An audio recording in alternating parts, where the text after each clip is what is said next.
Hola amigos, ¿cómo están? Les damos la bienvenida a su programa Consultorio Fiscal. En esta ocasión pues vamos a tratar un tema sobre la propiedad intelectual, que muchas veces las empresas en su ciclo de vida, llega un momento que sí compraron activos fijos, mobiliario, equipos, maquinarias, pero eso se va acabando con el tiempo y los valores que se plasman en los estados financieros, pues realmente ya los activos fijos, la maquinaria, todos los fierros ya no tienen tanto valor. Y sin embargo, la vida de la empresa sigue y esas empresas quieren vender acciones, etcétera. Lo que realmente les da valor, pues es el capital humano, ¿no? El capital humano que materializa sus beneficios a la empresa, pues a través de la propiedad intelectual que le genera la empresa, que pueden estar representados pues por derechos de autor, pueden estar representados por el prestigio que ha ido generando la marca, el nombre comercial, que son cosas que no se pueden tocar, pesar o medir, y sin embargo a veces es lo que más vale, ¿no? Muchas empresas venden esos intangibles, esa expertise, esa experiencia industrial que han ido generando a lo largo pues de años, inclusive de generaciones, y eso es lo que realmente vale y lo que cuenta al momento de vender un negocio. Y pues vamos a hablar de precisamente el tratamiento desde contable y fiscal de este tipo de activos y sus efectos en la vida de la empresa. Y pues para tratar este tema le damos la bienvenida y le agradecemos pues su apoyo para la realización de este programa, uno de nuestros invitados ya de mucho tiempo. Dejémoslo así. No, la verdad, siempre aprendemos mucho con él. A veces nos peleamos, a veces no estamos de acuerdo, pero parece que hoy vamos a coincidir. Parece que hoy vamos a coincidir. Le damos la bienvenida al maestro Julio Ortiz Guerrero. Julio, bienvenido hasta tu casa. Gracias, muy amable, Susi, por la invitación. Él es contador público certificado, egresado de la Escuela Superior de Comercio y Administración del Instituto Politécnico Nacional, especialista fiscal por nuestra facultad, la Facultad de Contaduría y Administración, y catedrático en el área fiscal y en el área de auditoría, si no me recuerdo también ha sido catedrático en la propia facultad, tanto a nivel licenciatura como a nivel posgrado. Y pues sin mayor preámbulo, bueno, le quiero advertir antes de iniciar con este tema que este es un programa grabado. Lo estamos grabando en el mes de junio, a principios del mes de junio. Entonces, con esa advertencia de que estamos utilizando las disposiciones legales y contables, normativa contable vigente a esta fecha. Y pues si te parece, Julio, empezamos. ¿Qué es esto de la propiedad intelectual en una empresa? Bien, básicamente digo, esto es, la empresa busca capitalizar el conocimiento que ha adquirido en el tránsito de su vida, ¿no? Y para eso lo que hace normalmente son algunos temas que llamémosle en la experiencia financiera, se les da un valor a la hora de evaluar una compañía que quieres comprar, ¿no? Vamos, para hacer simple el ejemplo, Coca-Cola, que es el caso más típico de hace muchísimos años. Entonces, los fierros de Coca-Cola comparado contra la marca Coca-Cola, pues nada que ver. Nada que ver, ¿no? Y pues las empresas tecnológicas, pues vuelves al mismo tema, ¿no? Nada que ver el valor que vale Google o Meta con los fierros que tiene. O sea, las instalaciones que tiene no representan esta capacidad de vender, que es lo que en realidad es trata. Entonces, permíteme que te interrumpa. Algunas ya ni siquiera tienen fierros. O sea, por ejemplo, algunas empresas mandan a maquilar todo en todas partes del mundo. No tienen obreros, no tienen trabajadores, no tienen fierros inclusive. Y sin embargo, nadie duda de su valor. Porque lo que vale a veces es la marca, el logotipo, el nombre, etcétera. El conocimiento, ¿no? La cartera de clientes, etcétera. O sea, este tipo de información, llamémosla información en genérico, hace que entonces el cliente, para ser simple otra vez con la marca, no importa que después nos cobren derechos, la Coca-Cola tú la vas a vender más cara por el simple hecho de la marca, ¿no? Comparada con el refresco de cola X. Así de simple y así de complejo el tema. Entonces, las compañías, una vez que han visto que estas compañías gigantescas mundiales tienen una sección de sus activos basado en esta información, en estos conocimientos, en estas patentes que a veces les permiten decir que porque ellos le movieron un dato o le movieron un fierro a cierta cosa, hacen que sean patentables, porque no todo el conocimiento es patentable. Entonces, cuando logran hacer eso, entonces es una cosa que la pregunta es cómo lo evaluaron primero y luego cómo hubo alguien que se los comprara. Pero lo más importante es que lo compras y lo vendes. Una vez que lo creas, hay mucha gente que te lo compra y que te lo paga. Así ¿no? es. Y entonces el tema para las empresas y para las personas físicas socias o para las personas físicas dueñas de estos conocimientos es, pues, qué tratamiento primero contable le doy y luego qué tratamiento fiscal y luego qué costo tiene esto. Que todo va de la mano. Que todo va unido y hay, vamos a llamarle, empresas que sí van, llamémosle, controlando los datos del costo. Vamos, caso típico, los laboratorios de medicina, ¿no? Todos los experimentos que hacen y todos los proyectos de investigación controlan la información, cuántos médicos, cuántos investigadores, cuántos laboratorios, etcétera, etcétera, luz, químicos, etcétera, y te dicen, a mí me costó tanto, para ser simple, la pastilla azul me costó tanto, ¿no? Pero ahí sí tienes un producto patentable, ¿no? Por ejemplo. O sea, vuelves al mismo planteamiento cuando es... Que eso es de lo que quisiéramos partir, ¿no? Hay cosas patentables, como ya lo mencionaste, y hay cosas no patentables. Todo es propiedad intelectual. Todo tiene un valor en el mercado a final de cuentas, pero exacto, cuando es patentable tienes una forma de individualizar ese producto y de venderlo y de tienes un registro, legal, tienes una protección legal. Exacto. Y igual está individualizado y tiene un valor, etcétera, ¿no? Una marca, una patente, un nombre comercial, etcétera, ¿no? Entonces, esas cosas, cuando la ley les reconoce que sí lo puedes apropiarte de eso tú y decir, esto es de mi propiedad y para que alguien lo use igual me tiene que pagar los derechos a mí. Lo puedes vender, lo puedes rentar. Y entonces ya lo registras y a partir de ahí documentas. Pero volvemos al tema. El origen es si controlaste o no. Ahí, bueno, vamos entonces primero a lo patentable. Entonces, lo patentable dices, bueno, creé una pastilla rosita. Así es. Rosita.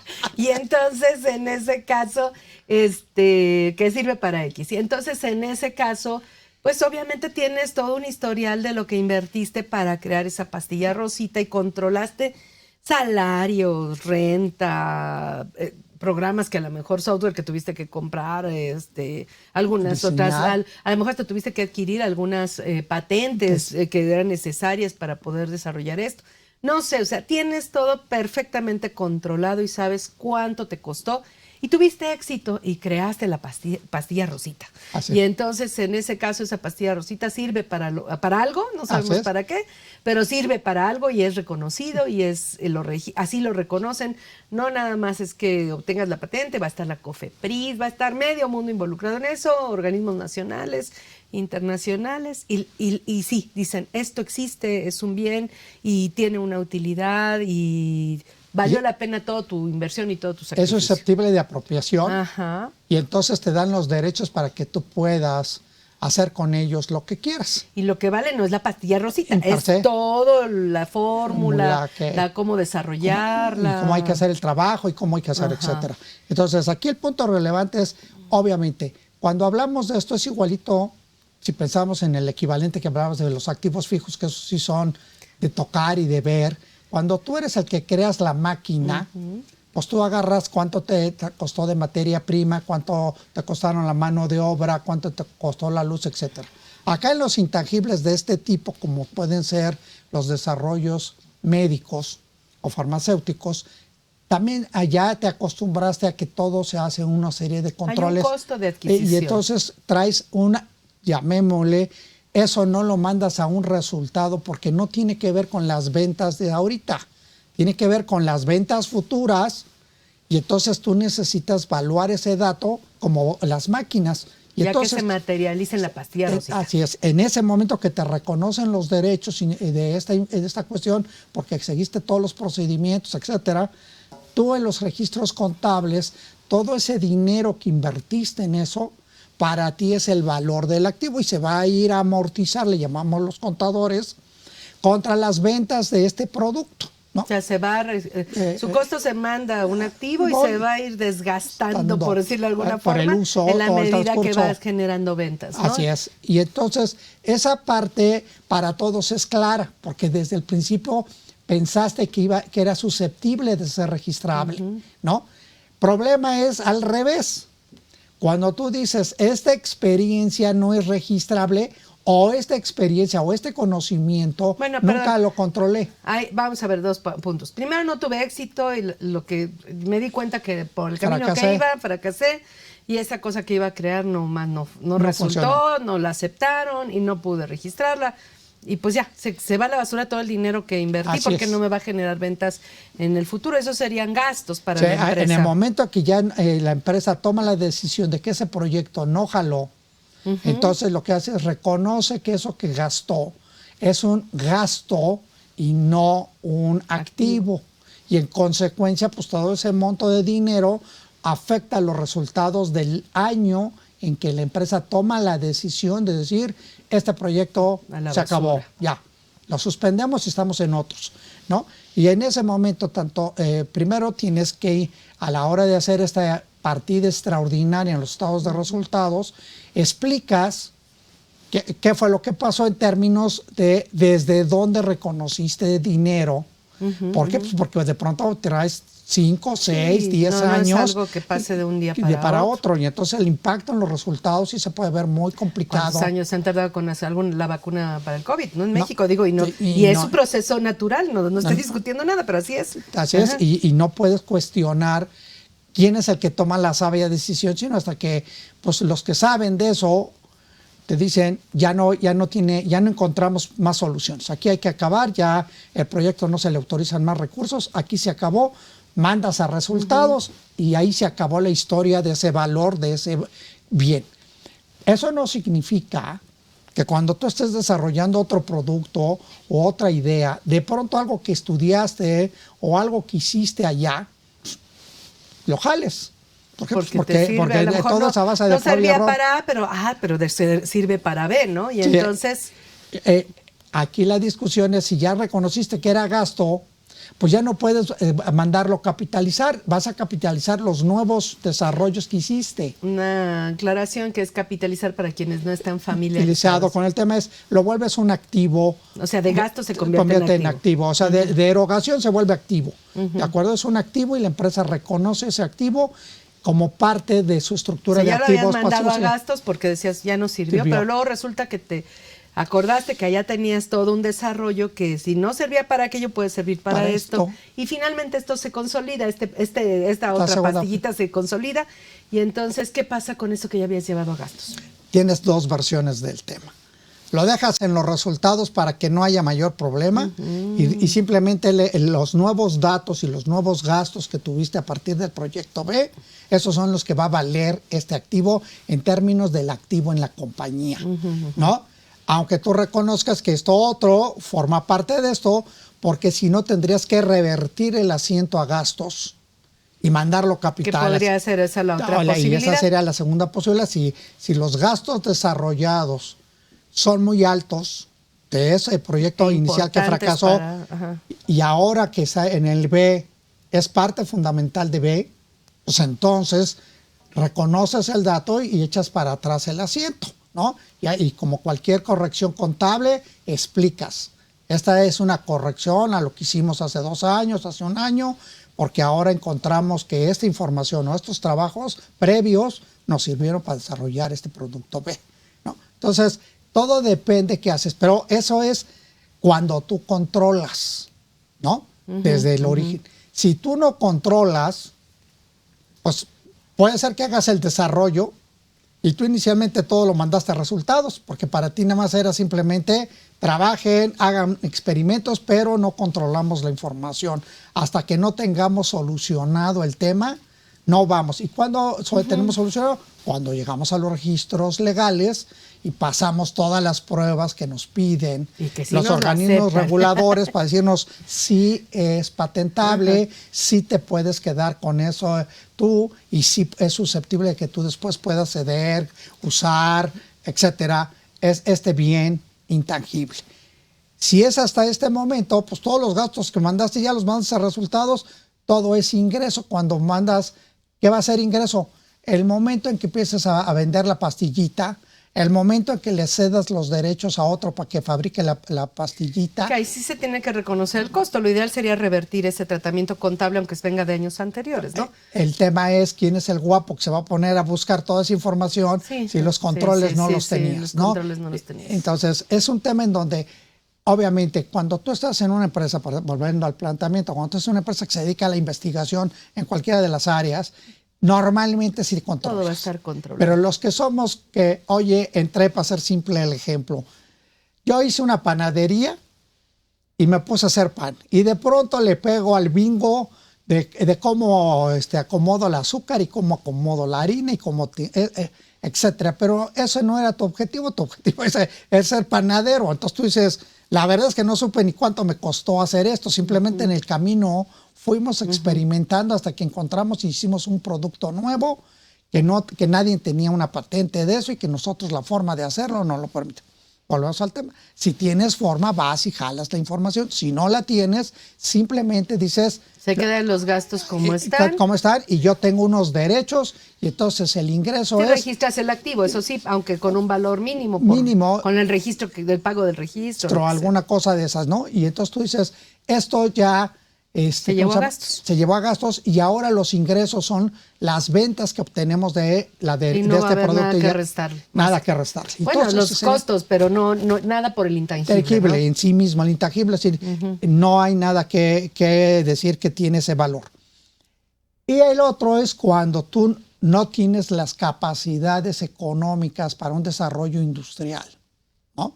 Y de pronto encuentras a alguien que dice, yo te compro producto o este desarrollo que tú hiciste. Que a lo mejor ahí es desde la forma de trabajar, ¿no? Desde, no sé, a lo largo de los años fabricas X productos y has encontrado procesos más sencillos que te hacen más eficiente el uso de los recursos, que te generan un margen de utilidad más alto, que te hacen más cortos los tiempos de fabricación, que te permite fabricar más artículos en el mismo tiempo con el mismo personal, etcétera, ¿no? O sea, que ese es y todo eso te lo dio pues la experiencia, el ensayo-error, pero no es algo que se pueda patentar, simplemente es una forma de trabajo, una forma de organización en una entidad que ya está armada, tiene una logística perfectamente definida, documentada a lo mejor, de qué hace cada quien, a quién le toca el paso A, luego el paso B, el paso C, etcétera, y cómo se pueden ahorrar estos procesos, etcétera. Todo eso, y además tienes fórmulas de tus productos que tampoco son patentables, porque son productos que ya existen en el mercado, es como patentar el hervir agua, ¿no?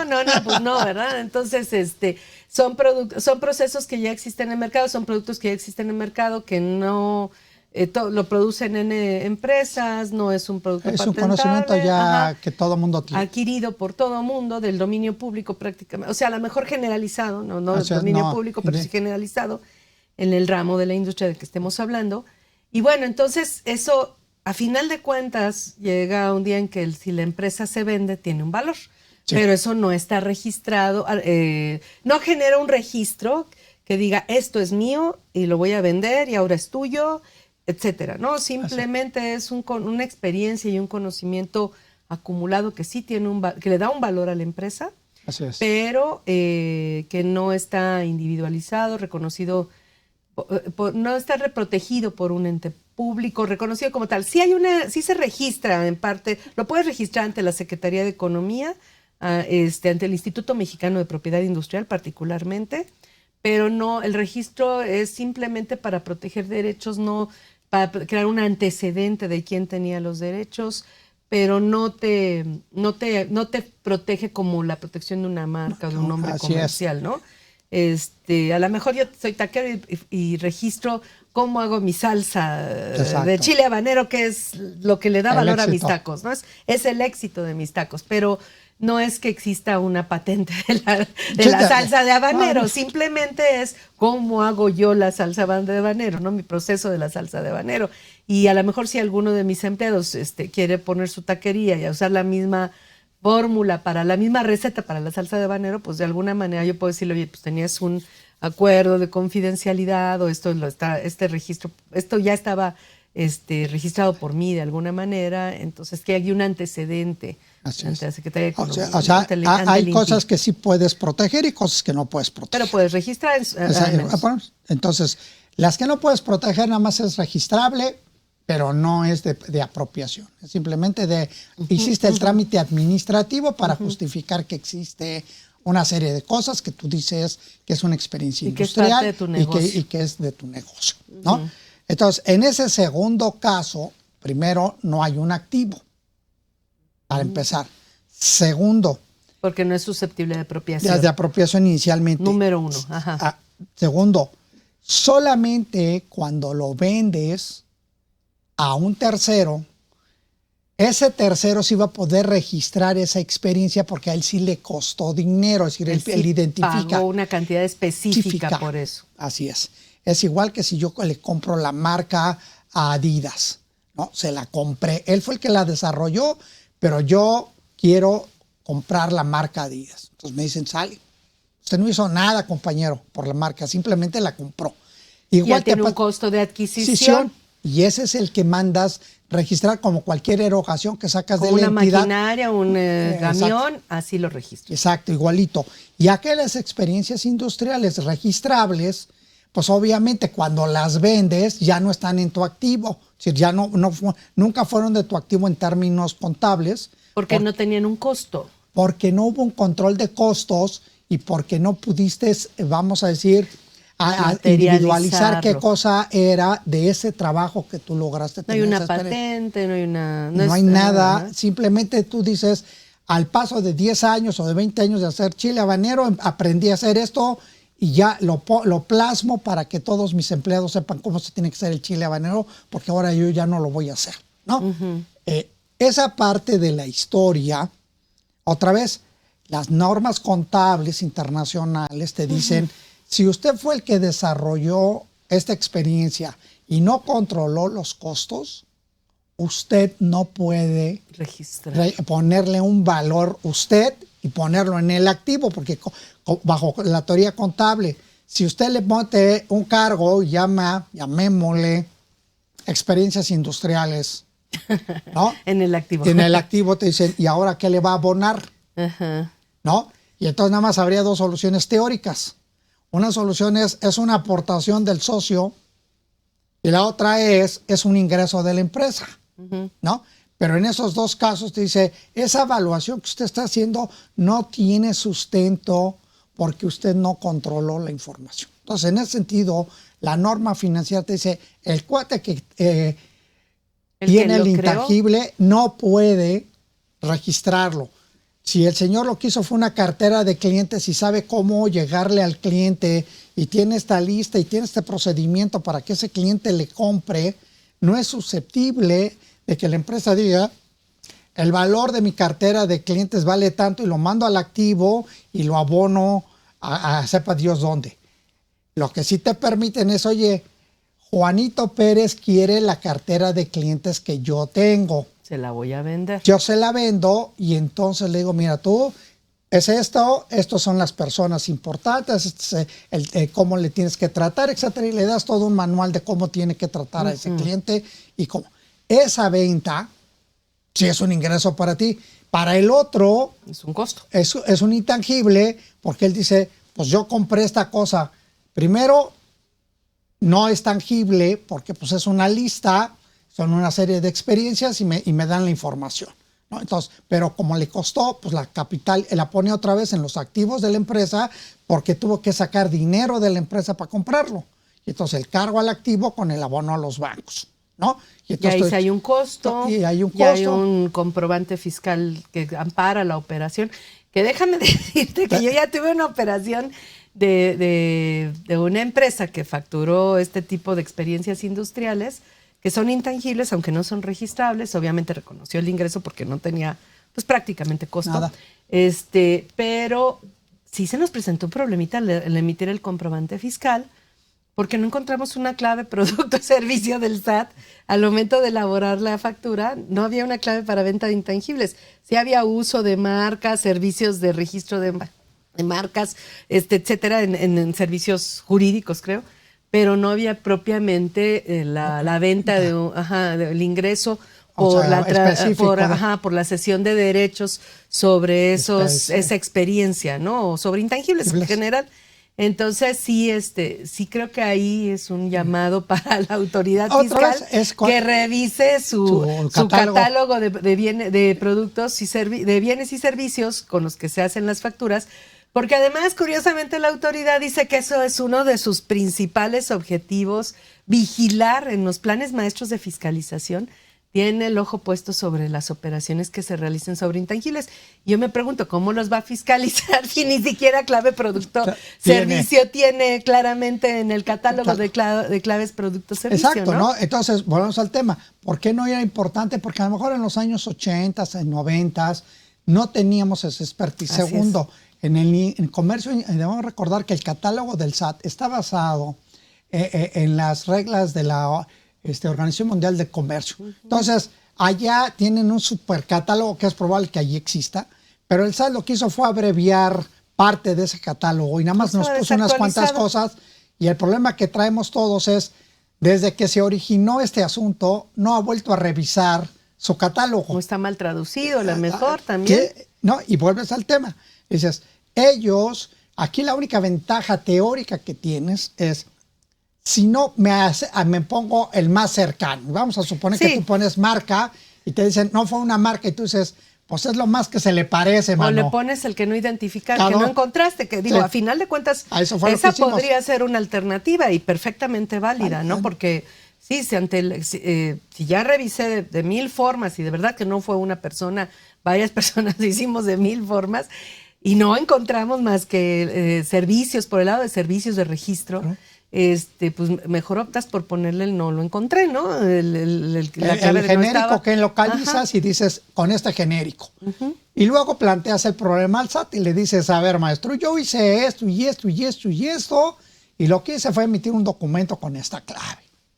Y no porque estés ocultando, sino simplemente no porque no lo encontré. Y tus servicios de información que tú das tampoco lo encontraron, pero eso me lo da verbal. Necesito que me lo confirmes por escrito. Pues le planteas el asunto, le das toda la información y al final de las cuentas, si no hay más catálogo que el que tú encontraste, te van a decir, pues sí, tiene usted razón.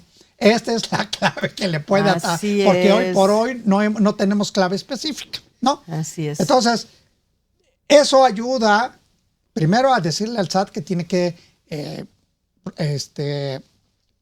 poner el foco actualizar su catálogo de actividades. Y segundo, te lleva al punto de decir, es un tema, entre comillas, muy jabonoso. ¿Por qué? Porque te vas a encontrar que pudiera caber en 3, 4 o 5 genéricos, y tú dices, ¿y cuál de todos y con qué criterio discrimino hacia dónde llevo esta información?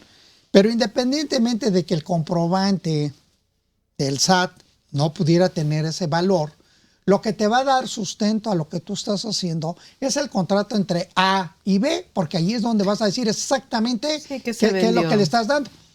Después el SAT me podrá multar porque él sí encontró la clave y yo no la encontré, pero pues eso me pagaré la multa administrativa por no haber clasificado correctamente el dato desde el punto de vista del que emitió el comprobante. Desde el punto de vista del tipo que recibió el comprobante, él dice, si el otro tipo y lo dejó facturar, para mí el dato vale, ¿no? Así es. Entonces, en ese tenor de ideas, la norma contable lo que te dice es, del lado del que enajenó, hay un ingreso. Y se va a resultado por haberlo vendido. Y del lado del que adquirió, entonces lo tiene que mandar como un intangible y va a tener que resolver esencialmente dos temas. El primer tema es, ¿por cuánto tiempo me va a servir esto? ¿No? Y puedes plantear dos opciones. Una es, ¿tiene un tiempo determinado o es indeterminado y va a ser igual a la fecha de la empresa? Si es determinado, imaginemos que dices, dura esta información para 5 años. Pues el valor que pagaste lo vas a dividir entre 5 y eso le vas a aplicar cada vez que tengas un ingreso 20% cada año. Cada año. Si es indeterminado, pues te vas a ir a la regla genérica de que en 20 años te lo vas a comer y entonces le vas a aplicar un 5% al valor y eso lo vas a reconocer como parte de los costos o gastos de los productos que se venden. Es. Pues vamos a hacer una pausa claro. antes en este momento y después de la misma regresamos con este tema.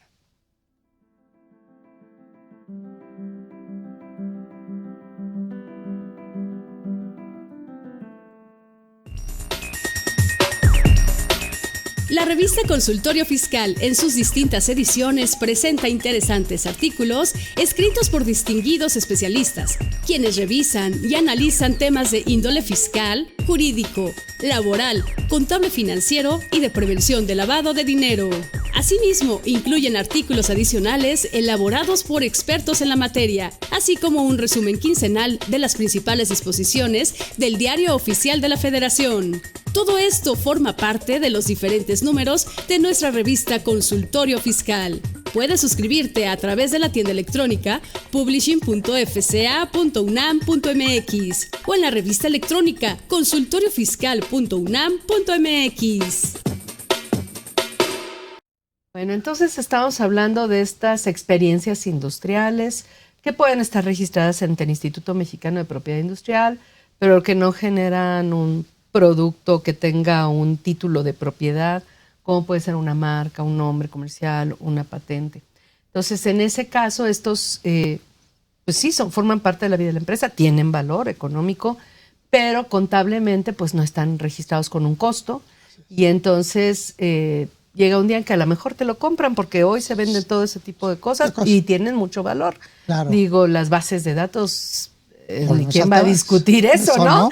Hay quien hace 1000 cosas para obtener bases de datos, ¿no? En ese caso.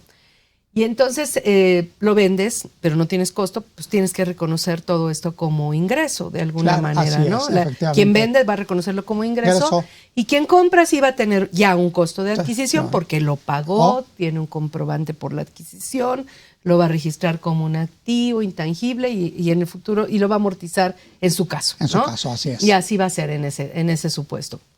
Ahora, también puede haber intangibles que no se reconocieron, ahí porque se hubo una operación de una venta de una base de datos, vamos a suponer, ¿no?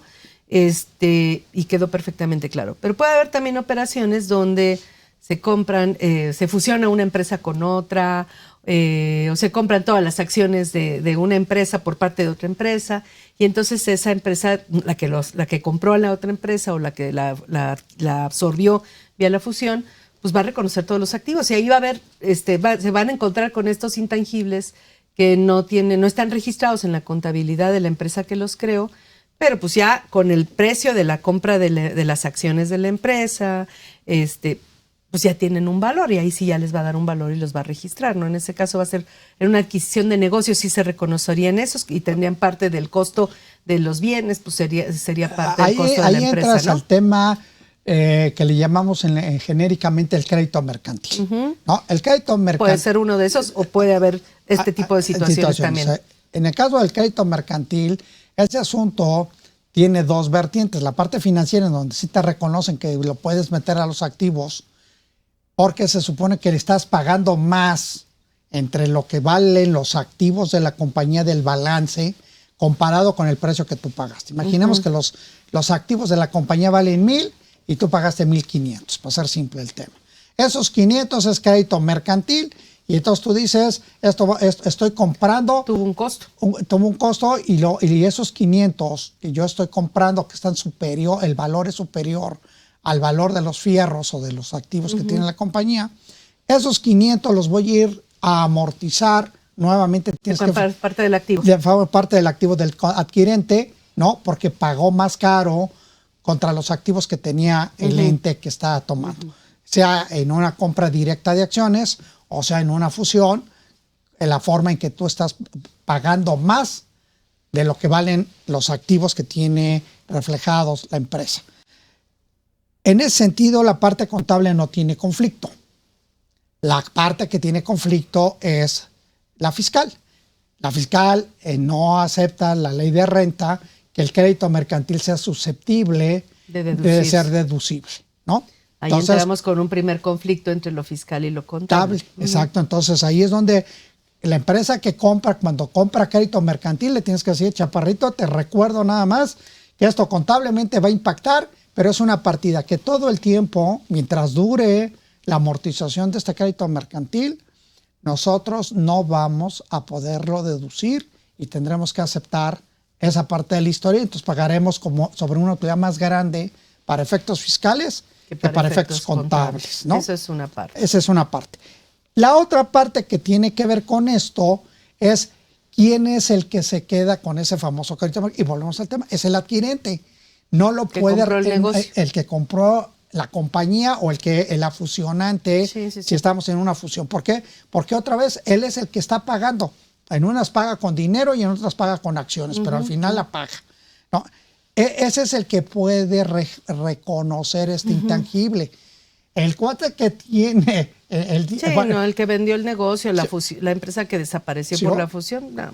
Eso se basa en el proceso de adquisición de negocios y lo hace quien adquiere. Y exactamente. Pero bueno, ahora, esto es todo contable, ya dijimos no hay costo, etcétera. Ahora, para una empresa que ahorita está operando, que dice, pues tengo sí mis activos fijos, etcétera, pero lo que realmente vale en la empresa es la experiencia industrial de la empresa.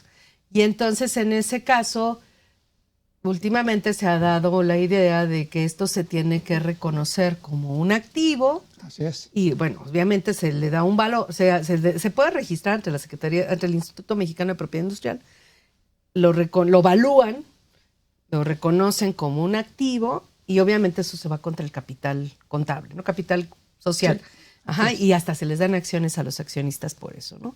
Eso obviamente fortalece la situación financiera de las empresas, porque se ven más activos, el capital se ve más fuerte. Si tenías deudas, pues el porcentaje de deudas contra capital baja y obviamente tu proporción de activos contra deudas pues es mejor, ¿no? Entonces, obviamente financieramente para un banco, etcétera, que vea así los estados financieros por encima, va a decir, pues esta empresa se ve mejor, ¿no? No se ve tan mal, ¿no? Pero entonces esto, ¿qué tan válido es contablemente hacer esos registros así de esa forma? Y bueno, y luego pretenden darle efectos fiscales, pero vamos primero sobre la parte contable. El ANIF, la norma de información financiera te dice que eso no es válido. La C8, la de activos intangibles, ¿no? Él te dice otra vez la misma regla. Si tú estás valuando tu intangible y tú le das ese alta en los activos intangibles y lo mandas contra el capital o lo mandas contra los resultados, ese asiento es incorrecto desde el punto de vista. ¿Qué va a pasar? Primero, si lo haces, ¿quién es el único o quiénes son los que se pueden quejar? Los lectores de los estados financieros. Ese lector, si es el socio y él fue el que autorizó, pues te estás quejando de algo que tú mismo autorizaste. ¿Qué debieras hacer de acuerdo a la técnica contable? Revertir el tema para que eso quedara fuera de los registros. Oye, lo dejas adentro. Cuando venga un auditor que audite estados financieros, te va a decir que violas la regla y va a establecer, dependiendo del valor, imaginemos para hacer simple el ejemplo, que ese intangible valga más del 50% de los activos de la compañía, para hacer simple el tema. Entonces, el compañero le tengo que poner una salvedad al valor de la empresa, porque pues esto, si este asiento lo echamos para atrás, la empresa, los valores son total y absolutamente diferentes. Entonces el lector está leyendo mal los estados financieros. Entonces, esa primera parte, efectivamente, mucha gente la vende como una planeación financiera para que los bancos les presten más, corrija sus índices que les plantean las instituciones financieras, etcétera, Y se les hace fácil porque no hay prohibición legal. Hay una prohibición técnica que es, oye, contablemente eso, cuando lo revise un contador, va a decir que eso está mal. Bueno, y ahí tenemos el otro tema. Las leyes fiscales dicen que que estamos obligados a llevar contabilidad, y la contabilidad es la base para la determinación de las contribuciones, y la contabilidad se rige por las normas de información financiera. O sea, en teoría, el origen de todo son las normas de información financiera. Y ya después les das consecuencias de carácter fiscal que pueden ser equivalentes o diferentes a lo contable, pero partes primero de una base, ¿no? En ese caso. Entonces, aquí contablemente la NIF lo prohíbe a que los activos intangibles generados internamente deban registrarse, ¿no? Llegas a la parte fiscal. Y bueno, ahí tienes otro tema, tienes repercusiones tanto dentro de los activos que todos los activos de alguna manera generan una deducción para efectos fiscales. Si estamos hablando de los activos fijos, o los activos intangibles generan una deducción para efectos fiscales, pues porque los activos fijos se van depreciando, y entonces eso se va considerando una deducción para efectos fiscales año con año hasta que el activo termina de deducirse fiscalmente.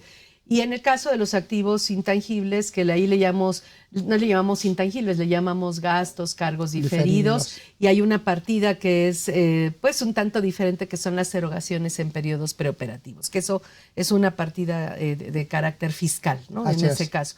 Pero esas tres se amortizan, sería el equivalente a la amortización contable, y también tiene un efecto de deducción en el resultado fiscal, bajan el resultado fiscal en la medida en que se van llevando como deducción vía la amortización al cálculo de la utilidad o pérdida fiscal, ¿no? Del ejercicio. Así es. Ahora, pero estos activos fijos y activos, gastos, cargos diferidos, erogaciones en periodos preoperativos para fines fiscales requieren una base para la depreciación o para la amortización fiscales, que es el monto original de la inversión. Y ese monto original de la inversión tiene su origen en el costo comprobado de adquisición. ¿Qué pasa en esos casos? Vuelves al mismo tema. En el momento que no puedes probar, porque tú no controlaste los costos que te llevó al conocimiento de estas experiencias industriales, como no lo traes, tú fiscalmente no tendrías elementos para poderle probar a la autoridad cuánto te costó a ti. Y en consecuencia la autoridad no te va a admitir la deducción. Es decir, usted contablemente, a pesar de que viola la norma contable, usted lo quiere registrar, pues es bronca contable. Para efectos fiscales, esta partida no se puede deducir porque usted no puede probar el costo que para usted tuvo esto. Y si no lo puede probar, pues yo no se lo acepto. ¿Ok? En consecuencia, para efectos fiscales, esa parte de llamémosle, amortización de este intangible, no te lo va a aceptar. Primera parte de la historia. Luego viene la segunda parte de la historia, es ¿a quién beneficiaste en el asiento contable? Porque una es el ente, llamémosle la XCA para hacer simple el tema, reconoció el activo intangible de experiencias industriales y le puso $1,000,000 de pesos, ¿no? Ahora la pregunta es, ¿qué hizo con ese $1,000,000 de pesos? Del otro lado, la contracuenta, decíamos, puede ser que sea un aumento de capital, se le reconozca que eso es de los socios, o se lleve a los resultados. Si se fue a los resultados, para efectos fiscales vas a tener que ir a checar si ya pagaste el impuesto sobre la renta. Sí, porque lo tendrías que considerar como un ingreso, eso, ¿no? acumulable. Y entonces tendrías que pagar impuesto por el valor que le diste a ese activo. Y ahí, bueno, no va a haber activo, pero va a haber ingreso. Va a haber ingreso. Y entonces la lógica te diría, tendrías que pagar el 30% de ese valor. En este ejemplo que planteamos del $1,000,000 de pesos, ese $1,000,000 tienes un activo, pero de pronto, si tú lo reconoces como ingreso y lo vuelves ingreso acumulable, pues tendrías que pagar el 30% de ese $1,000,000 y el 10% de la PTU si la empresa tiene trabajadores. Si cuando tú se lo planteas al socio, le dices que del $1,000,000 hay 40% que hay que darle al gobierno, y a los trabajadores, 30 y 10, y 10 va a terminar diciendo, gracias, no quiero que tenga efectos fiscales en esa primera parte. Aunque formaría parte de la utilidad contable, y entonces ahora sí ya se iría el capital y entonces subirías el capital no en la misma proporción, pero lo subirías, ¿no? Así es. Ajá. Y la otra es directamente al capital social, ¿no? Como una disque aportación Esa de es los socios. la otra parte discutible, ¿no? Claro. Porque, ¿cómo que aportación de los socios? ¿Cuándo lo aportaron? Porque apliquemos lo que dice la Ley General de Sociedades Mercantiles. O sea, una SA, los accionistas de una SA pueden pararse nada más una vez al año a aprobar, ay, está bien, la empresa, ahí va, ¿no? Ahí la lleva, estoy de acuerdo. Y firmo el acta de asamblea donde se aprobaron los estados financieros. O sea, los socios no tienen que estar trabajando ni prestando servicios ni nada en la SA. O sea, ellos hacen su aportación y cada una vez al año se reúnen y dicen, pues sí, ahí va la operación. Que hubo utilidades, pues que se queden ahí guardadas. No, mejor vamos a repartirlo, vamos a dividirla, ¿no? Y vamos a pagar dividendos a los accionistas, ¿no? Entonces, pero los accionistas como tal no necesariamente prestan un servicio dentro de la empresa. Los accionistas como tal no le generan valor a la empresa. En todo caso, quien estaría generándole valor a la empresa sería el socio administrador o el presidente del consejo, sí, el presidente del consejo de administración con su dirección, los trabajadores, y a lo mejor ni siquiera el presidente del consejo de administración, porque realmente descarga esa función de dirigir a la empresa en el director o en los gerentes generales, etcétera, ¿no? En los gerentes de X, Y, Z y los trabajadores. Pero vamos, o sea, como tal, ellos, así que sea claro y transparente, que sean los que realmente generaron ese valor, no. Volvemos al tema. Entonces, aquí el primer planteamiento que tienes es, si tú dices que esto fue una aportación de los socios, primero vamos a entrar al problema de que pues, hay que hacer un acta, hay que emitir acciones y luego hay que decir cuánto le toca a cada socio de esas acciones emitidas derivado de este activo que estamos diciendo. Que obviamente, digo, por los valores que van a manejar, porque o sea, así se está haciendo en la práctica, esto sucede. Esto es un caso de la vida real. Por los valores que se le pueden dar a este tipo de situaciones, estamos hablando de que muy probablemente el valor de la acción va a ser muy por arriba de su valor nominal. Así es. Entonces vas a tener que la acción, o sea, no nada más hubo una aportación entre comillas de los socios, sino que además hay una prima en la suscripción de capital, ¿no? Entonces, pero bueno, entonces así va a ser la situación. Esos cálculos pueden irse derivados de dos mecánicas. Puede haber un valor nominal diferente. Un valor igual a el valor de la intangible y la reconoces como valor nominal. Y la otra es igualo las acciones viejas con las acciones nuevas y le doy una y entonces prima. le doy un valor nominal más bajo y el complemento lo llamo prima en venta de acciones. En cualquiera de los dos casos, la pregunta obvia sería hacia el socio, no hacia ¿Cuándo aportaste esto, no? ¿Cómo aportaste esto? Primero. Y segundo, si el documento se materializa, entonces entra una discusión técnica de si eso para la persona, si es persona física, el socio, accionista, entonces entrarías y es residente en México, si eso lo volvió un ingreso acumulable para él en lo personal, independientemente del asunto de la empresa. Porque adquirió bienes, o sea, las acciones, por las cuales no pagó un costo, no tuvo un costo comprobado de adquisición. Y no hizo ninguna aportación. Entonces, en realidad, es decir, hace una aportación legal. Y además se creó un valor de la nada, porque no siquiera es una capitalización de utilidades, o sea, que la empresa ya tenga utilidades y diga, ay, ¿qué creen? No les voy a dar dividendos, pero les voy a dar acciones, ¿no? Exacto. Por sus utilidades les voy a dar acciones. Ahí hay un valor que se generó en la empresa vía sus utilidades, pagaron impuesto, la empresa pagó impuestos sobre esa utilidad y se capitaliza y está bien. Pero en este caso no hay un valor, se genera de un cálculo matemático. O sea, de una toma de decisiones sobre un valor. A lo mejor hay un peritaje y el rollo, pero ese no es el tema de la discusión de cómo calculas valor, sino ya hay un valor. Entonces, el problema es que tú modificaste tu patrimonio. Si viéramos al socio, Juan Pueblo, antes de que entraras a la asamblea, imaginemos tú tienes, de esa compañía tienes una acción que vale 1,000 pesos. Y de pronto tienes ya otra acción que vale otros 1,000 pesos, para ser simple el tema. Entonces, ahora tú... Y no pagaste los y esos segundos 1,000 pesos, tú no puedes probar que pagaste ese dinero y que compraste ese intangible tú. Por tanto, pues el fisco cuando te revisara podría ya llegarte a imputar el ingreso. Ahora, allá vamos a poder entrar a la discusión teórica en materia de impuesto sobre la renta, si el ingreso es en el momento en que celebras el acta de asamblea reconociendo las acciones para el socio Juan Pérez, o la reconoces cuando Juan Pérez venda las acciones o la empresa le reembolse las acciones a Juan Pérez. Habremos contadores que sostenemos que el ingreso es en el momento que firmó el acta. Que se emitieron las acciones, se reconocieron las acciones. Sí, porque luego dicen, en el momento que emitieron las acciones y nunca las emiten.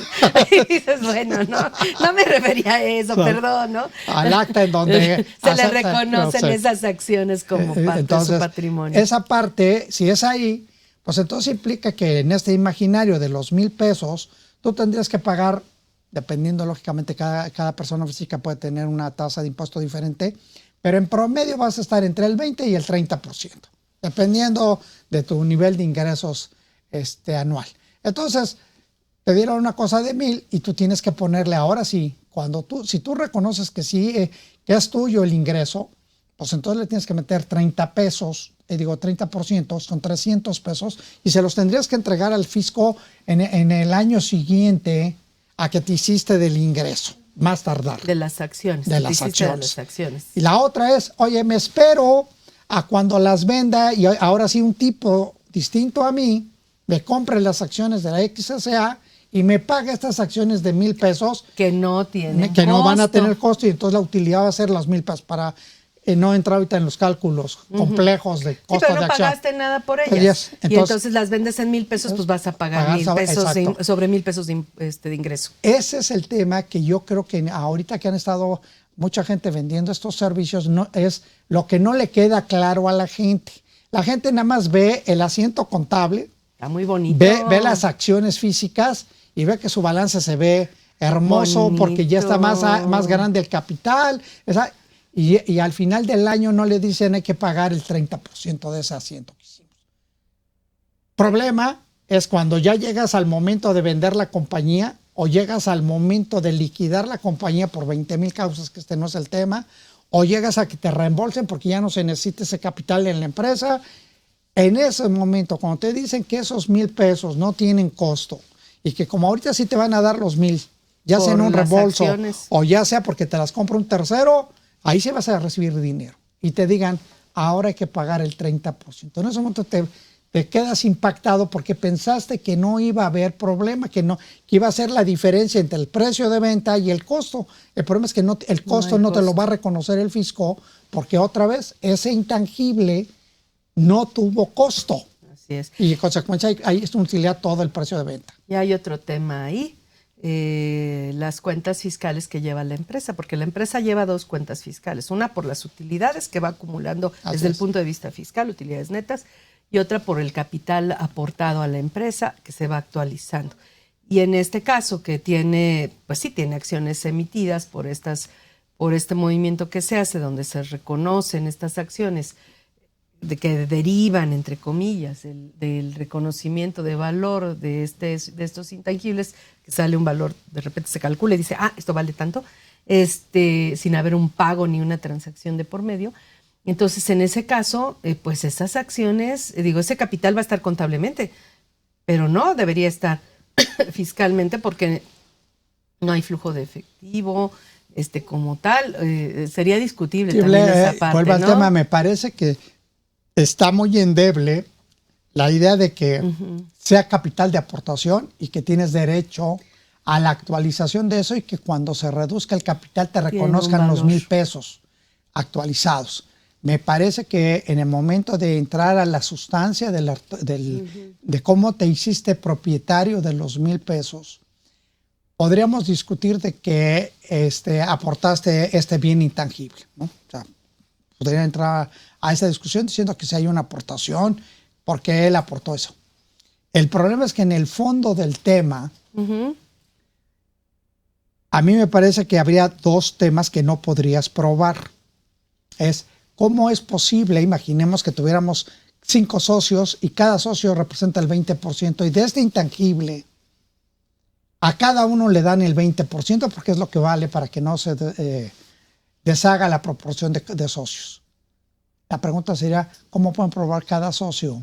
¿Qué hizo? ¿Qué hizo para que el intangible le den el 20% del intangible a él? Es que el origen es raro, ¿no? Es una vil valuación. No estamos discutiendo que no se pueda evaluar, simplemente estamos diciendo ¿de quién es esa evaluación? Esa evaluación no es, si la vuelves que tú dices que son tuyos, pues entonces asume que tienes un ingreso al momento de que tú dices que ese 20 es tuyo. El momento es en qué momento pagas el impuesto. Y todo el mundo, cuando ya le dices que lo pague en el momento en que celebras la asamblea y le entregas los títulos, pues todo el mundo te dice, entonces, ¿para qué lo hice? Yo creo que es la parte más discutible, porque volvemos a lo mismo, no suena lógico que los accionistas propiamente hayan intervenido en eso. Así es. O sea, porque ni siquiera es natural que los accionistas estén laborando dentro de la empresa. En todo caso, sería debido al capital humano de la empresa, dentro del cual pueden o no estar los accionistas, dependiendo de qué labores hagan para la empresa, además de ser accionistas, si es que hacen algo, ¿no? Porque no están obligados a hacer nada. Ajá. ¿Sí? Entonces sí es discutible. Pues es muy interesante esta parte, lo vimos ya del lado de la empresa y obviamente ya nos queda muy poco tiempo. Nada más hacer a lo mejor un comentario, ¿qué pasa cuando una persona física que en su negocio crea este tipo de valor de propiedad intelectual? Bueno, puede registrar una marca, un nombre comercial, o puede ser propietario de una marca, de un nombre comercial, puede hacer cualquier tipo de operación con esa marca, nombre comercial, ¿no? Si la renta, pues va a percibir ingresos y va a pagar impuestos. Así es. Si la vende, pues va a generar un ingreso y va a pagar impuestos. Y su costo, pues va a ser lo que tuvo para registrarla y para generarla y diseñarla, etcétera, ¿no? Sí, en persona física difícilmente, normalmente no la reconoces en los balances de las personas físicas, porque otra vez, si en las personas morales es complicadísimo encontrarle... Que bueno, ahí si hay una marca o algo deberías reconocerla, ¿no? Porque aunque por los costos de registro, a lo mejor nada más. Bueno, el tema, en el caso de las marcas y esto no me crea ningún problema. Las experiencias industriales son la discusión, este tipo de intangibles. En una marca no, porque otra vez pagaste a alguien por el diseño, difícilmente tú, Juan Pérez, te pusiste a diseñar el logo o la marca o etcétera, etcétera. Suponiendo sin conceder que sí lo hiciste, entonces obviamente la pregunta obvia es, a ver compañero, si usted dice que usted fue el creador, para el negocio como tal, no tiene un comprobante de adquisición. Nada más el registro. Pues nada más, usted va a hacer el registro, pero entonces otra vez volvemos al tema. Es un registro que no tiene comprobante, el fisco no te va a aceptar la deducción de esta cosa que tú hiciste. Te va a decir, la marca, ok, la registró, está a nombre de Julio Ortiz, está todo dar, pero usted no tiene más que el costo de registro. Sí, los derechos de inscripción. El costo del registro, lo demás, compadre. No más. No más. Y volvemos al mismo punto. Cuando lo vendas, lo rentes, entonces, lo que obtengas. Ese es ingreso sin costo prácticamente y acumulas y pagas el impuesto. Pero sí tiene o sea, lo que a veces hace la gente es que no tiene conciencia de que esto vale. Y a veces el dueño de la marca es Juan Pueblo y resulta que quien lo usa es la empresa XSA y pues no está explotando, o sea, no está cobrando por el uso de la marca cuando podría hacerlo y pagando sus impuestos sin mayor problema. Él acumula, la empresa deduce y puede hacer todo tipo de operaciones con las marcas, ¿no? Claro, la obviamente. renta, Ahora, la venta. La pregunta sería si es ocasional la venta o el cobro o si es periódico. Si es periódico, la discusión sería si eso tiene que ver con una actividad empresarial o como una actividad profesional, derivado de que el diseño de una marca o de puede llegar a discutirse, porque en el caso de los servicios profesionales no estarías, ¿cómo se llama?, en la actividad empresarial. Yo creo que más bien sería en la actividad empresarial, en todo caso, ¿no? Así es. Pues se nos acabó el tiempo, Julio. La verdad es que muy ilustrativo, muy agradable el manejo que le diste a este tema. La verdad es que me gustó mucho, la verdad, lo agradezco. Y bueno, agradecemos además por parte del programa, de la producción, que nos hayas apoyado para la realización de este programa. Gracias por la invitación. No, al contrario. Y recuerden que tenemos una cita la siguiente semana. Seguimos con todos estos temas de carácter fiscal, mercantil, que creemos que son de interés para nuestro público. Aquí los esperamos.